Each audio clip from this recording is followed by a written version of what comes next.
wish he was only a legend.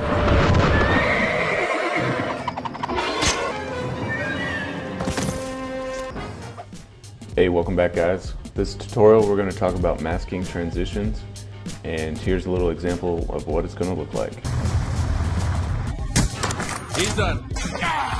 Alright, so we got our first person clip, video clip right here, and then as you see in the third person image kind of came in and everything blurred out as this came into focus. We got our third person theater mode shot right here, and this is right before he gets shot. Alright, so let's go to the beginning. I'm going to duplicate this layer, then you're going to go to layer, time, freeze frame. Now what this has done is this whole layer is nothing but this one little picture that we selected.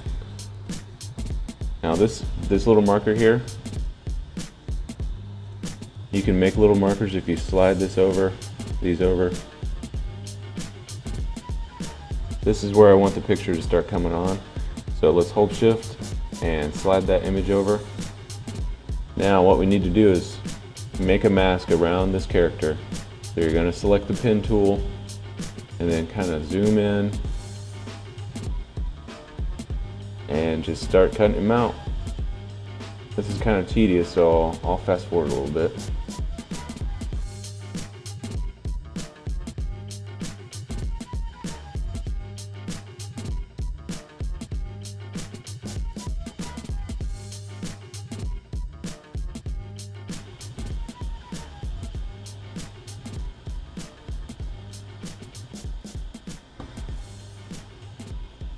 Alright, once you got that done, we need to toggle this mask off, so select this button right here, toggle mask and shape path. Now we can see it's still kind of rough around the edges, so let's bring up the mask properties, and you want to change the mask feather to about 5, or maybe about 10. Alright, that looks good. It's kind of a little glow around it.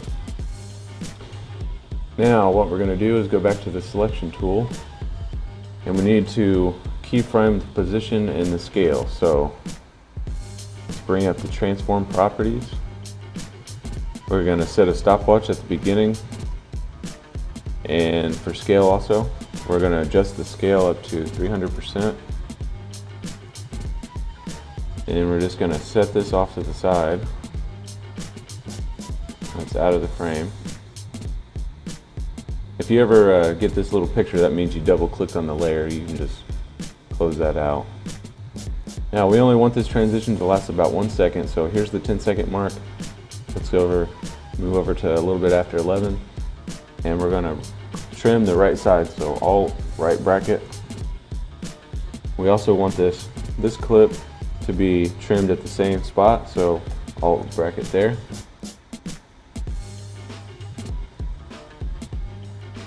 And now that we're still working on the position and keyframes, we're going to reset the position and reset the scale down to 101%. The character is going to go from 300% off to the left and then move in to the original position. So let's hold shift and go to the end of the clip.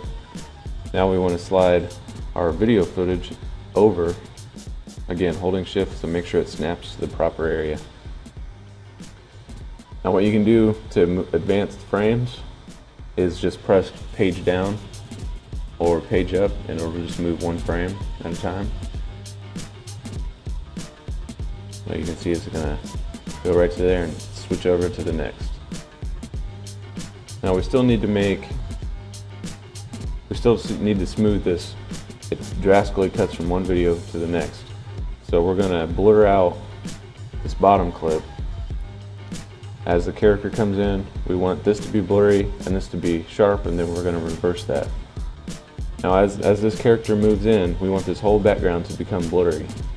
Kind of like the camera's focusing in on the character moving into the scene. So let's go to Effects Presets, type in Gaussian Blur, drop that on your video footage underneath, and drop it on your mask. So let's go to our clip, We want it to start out at 0, and then it's going to become more blurry. So let's move towards the end, and let's set it up to 50. And you can change your blur dimensions from horizontal to vertical. Let's go horizontal because our character's moving horizontal. We want the background blur to match what he's doing. Slowly going to blur a little bit as it comes on. Now we also need to blur him out and then sharpen him. So let's move to the front there, and we want the blurriness to start at 20. And let's change that to horizontal. Hold down shift and move to the end, then change that to 0. Make sure you got the stopwatch clicked, so every time you change a value, here I'll show you, and underneath effects here, Gaussian blur, it set a keyframe for blurriness at 0 from 20 all the way down to 0. Alright, let's RAM preview this, what we got so far. He's done. He's done. He's done. Alright, that looks pretty good. But as you can see, from this frame to the next, there's a big drastic change in the background here. But we need to blend those together just a little bit more. And what we'll use is an opacity fade. So let's go ahead and create a new solid. And we'll just make it white. And right here is where we want the opacity to go up. Let's press T for opacity, set a keyframe. Make sure you turn on the stopwatch. Change that to 80%. Scroll forward just a little bit, and then set that down to 80%, or 0, I'm sorry. Change that to 0.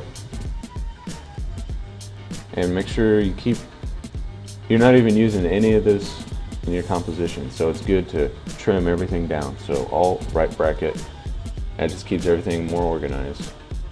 Let's move forward a little bit, change that to 0, and trim that. Alt left bracket. Oh, we want this flash to be behind this character, so we're going to move that right underneath there. Now let's see what this looks like. He's done.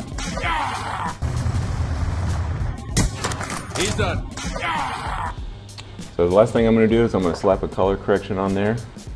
So layer, new adjustment layer.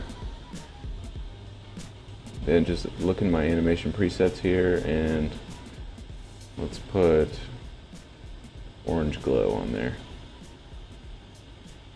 Alright, I'm going to RAM preview this one last time. He's done. He's done.